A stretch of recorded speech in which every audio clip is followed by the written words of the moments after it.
ये चुनाव है मोदी जी को तीसरी बार प्रधानमंत्री बनाने का। 10 साल का मोदी जी के पास रिकॉर्ड है और 25 साल का मोदी जी के पास प्लानिंग है, इसलिए मोदी जी को चुनना है। 70 साल तक कांग्रेस पार्टी राम मंदिर को लटकाती रही। बाबा विश्वनाथ का कॉरिडोर बनाया, महाकाल कॉरिडोर बनाया, सोमनाथ का मंदिर सोने का बन रहा है।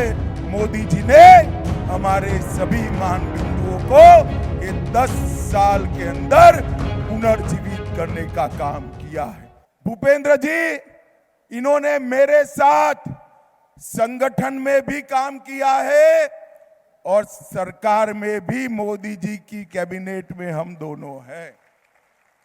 यहां बहुत सारी माताएं घर में एक मटकी लेकर लेने जाते हैं तो बरोबर उस पर टकोरा लगाकर देखते हैं पक्की है या कच्ची, देखते हैं या नहीं देखते हैं? भाई जरा बोलो तो, देखते हैं या नहीं देखते हैं? तो 150-200 रुपयों की मटकी को टकोरा लगाते हैं। लोकसभा में प्रत्याशी भेजना है, टकोरा लगाकर भेजना। भाई और बहनों, ये मटकी को, ये भूपेंद्र जी को, ये प्रत्याशी को टकोरा लगाने की जरूरत नहीं है। मैं आपको गारंटी देने आया हूं, एक क्षेत्र को भूपेंद्र यादव सबसे विकसित क्षेत्र बनाएंगे। भाई और बहनों, मैंने उनको जब वो नामांकन भर रहे थे, शुभकामना के लिए फोन किया। बड़ा पक्का व्यापारी है, वैसे तो यादव है मगर बनियों से भी पक्का है। उसने मुझे कहा, भाई साहब शुभकामना से नहीं चलेगा, खैरथल का विकास होगा तभी मैं नामांकन कर कर जीत कर आऊंगा। अब चुनने से पहले ही अपने मत क्षेत्र की चिंता करे, ऐसे लोगों को बहुत बड़े बहुमत से चुनकर भेजिए। इस क्षेत्र को हरा भरा करने में इनकी बड़ी भूमिका रहने वाली है। भाई और बहनों, ये चुनाव है मोदी जी को तीसरी बार प्रधानमंत्री बनाने का। मोदी जी को तीसरी बार प्रधानमंत्री बनाना है जब मैं कहता हूं, तब वैसे ही नहीं कहता हूं। 10 साल में मोदी जी ने असंभव दिखते हुए कई सारे काम किए हैं।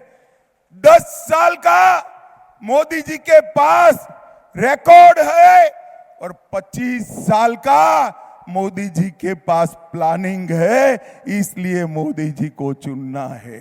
भाई और बहनों, मुझे बताओ, मुझे एक बार आप लोग जोर से बताना, अयोध्या में राम मंदिर बनना चाहिए था या नहीं बनना चाहिए था?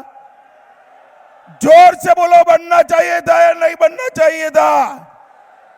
70 साल तक ये कांग्रेस पार्टी राम मंदिर को लटकाती रही, भटकाती रही, अटकाती रही, राम मंदिर नहीं बना। आपने मोदी जी को दूसरी बार प्रधानमंत्री बनाया, 19 से 24 में केस भी जीता, भूमि पूजन भी किया और प्राण प्रतिष्ठा करने का काम भी समाप्त कर दिया।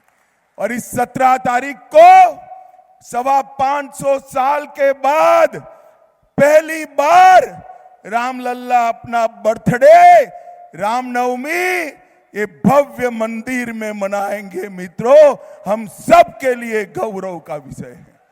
कांग्रेस पार्टी ने राम मंदिर तो नहीं बनाया, परंतु जब भूमि पूजन होता था, हमने निमंत्रण भेजा, राम जन्मभूमि न्यास ने निमंत्रण भेजा, तो उन्होंने जाने का भी पसंद नहीं किया।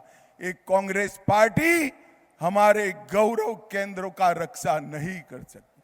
भाई और बहनों, मोदी जी ने सिर्फ राम जन्मभूमि नहीं, बाबा विश्वनाथ का कॉरिडोर बनाया, महाकाल कॉरिडोर बनाया, सोमनाथ का मंदिर सोने का बन रहा है, केदार धाम, बद्री धाम को नए सिरे से बनाने का काम मोदी जी ने किया।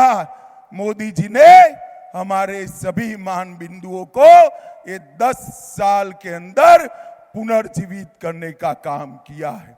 भाई और बहनों, एक कांग्रेस के अध्यक्ष यहां आए थे, उन्होंने राजस्थान में कहा, ये राजस्थान वालों का कश्मीर से क्या लेन देन है। मैं आज पूछने आया हूं अलवर में, कश्मीर हमारा है या नहीं है? जरा जोर से बोलो, खड़गे जी को सुनाई पड़े ऐसे, कश्मीर हमारा है या नहीं है? धारा 370 हटनी चाहिए थी या नहीं हटनी चाहिए थी? एक कांग्रेस पार्टी इतने सालों से वोट बैंक की लालच में धारा 370 को संभाल कर बैठी थी। मोदी जी ने 5 अगस्त 2019 को एक ही झटके में धारा 370 को समाप्त कर कश्मीर में तिरंगा फहराने का काम किया। भाई और बहनों, कांग्रेस पार्टी ने 10 साल शासन किया।